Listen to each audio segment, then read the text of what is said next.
샬롬. 오늘 함께 나눌 하나님 말씀은 출애굽기 32장 15절에서 24절까지의 말씀입니다. 말씀을 함께 읽습니다. 모세는 뒤돌아 산을 내려왔습니다. 손에는 증거판 2개가 있었습니다. 그 판 앞뒤에는 글이 모두 새겨져 있었습니다. 이 2개의 판은 하나님께서 만드신 것으로 거기 쓰여 있는 것은 하나님께서 판에다 새기신 것입니다. 여호수아가 백성들이 소리치는 것을 듣고는 모세에게 진영에서 싸우는 소리가 납니다 라고 말했습니다. 모세는 그것은 승리의 함성도 아니요 패배의 절규도 아니다. 내가 듣기로는 노래하는 소리 같다 라고 대답했습니다. 모세가 진영에 가까이 가서 보니 송아지상과 춤추는 것이 보였습니다. 모세는 화가 부글부글 끓어올랐습니다. 모세는 손에 들고 있던 돌판을 산 아래로 던져 산산조각 내버렸습니다. 그러고는 그들이 만든 송아지상을 가져다가 불 속에 넣어 태우고 가루로 만들어 물 위에 뿌리고는 이스라엘 백성들로 하여금 마시게 했습니다. 모세가 아론에게 말했습니다. 이 사람들이 형에게 어떻게 했길래 형이 그들을 이렇게 큰 죄에 빠뜨린 것입니까? 아론은 대답했습니다. 내 주여, 노여워하지 마십시오. 이 백성들을 잘 아시지 않습니까? 얼마나 쉽게 악을 행하는지 말입니다. 그들이 내게 우리 앞서서 갈 신을 만들어내어라. 우리를 이집트에서 이끌어낸 그 사람 모세가 어떻게 됐는지 알게 뭐냐 라고 하는 것이었습니다. 그래서 내가 그들에게 말했지요. 금이 있는 사람은 누구든 다 빼내라 라고 말입니다.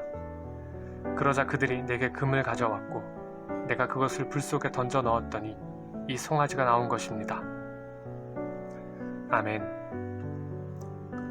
하나님의 말씀을 저버리고 스스로 송아지 모양의 우상을 만들어 그것이 자신들을 이집트에서 이끌어낸 신이라 칭하며 하나님을 모독했던 이스라엘 백성들을 하나님께서는 목이 곧은 백성이라 하시며 그들을 진멸하시겠다고 말씀하셨습니다.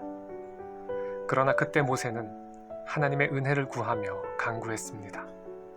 모세가 간구하며 의지한 것은 하나님의 약속의 말씀이었습니다. 그제야 하나님께서는 마음을 누그러뜨리시고 재앙을 돌이키셨습니다.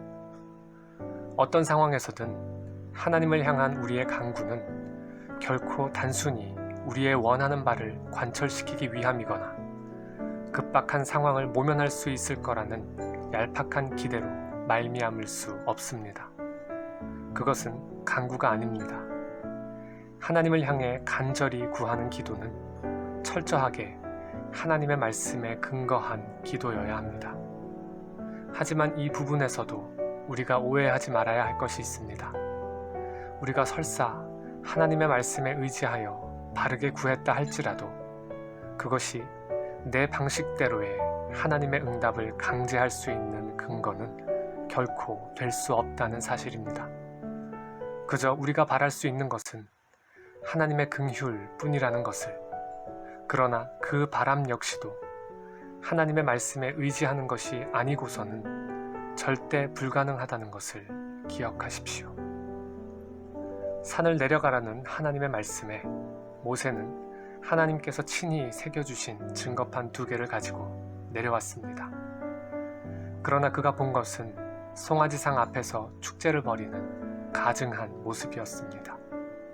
모세도 얼마나 화가 났는지 2 돌판을 던져 산산조각 내고는 송아지상을 불태우고 가루로 만들어 물 위에 뿌린 것을 백성들로 하여금 마시게 했습니다. 이는 백성들로 하여금 그것이 하나님 앞에 얼마나 가증한 죄악이었는지를 인식하게 함과 동시에 그들이 신으로 만들어 섬긴 그것은 불에 태우면 한낱 가루에 불과한 정말 아무것도 아닌 것임을 알게 하는 것이었습니다. 그렇습니다. 사람이 만들어 섬기는 이 세상의 모든 신은 정말이지 아무것도 아닙니다. 하나님을 보지 않고 다른 것을 보느라 이스라엘 백성을 큰 죄에 빠뜨린 아론과 그의 어처구니 없는 변명을 보며 참 신이신 하나님만을 경외함이야말로 우리 삶과 믿음의 유일한 방향이어야 함을 다시금 깨닫게 됩니다.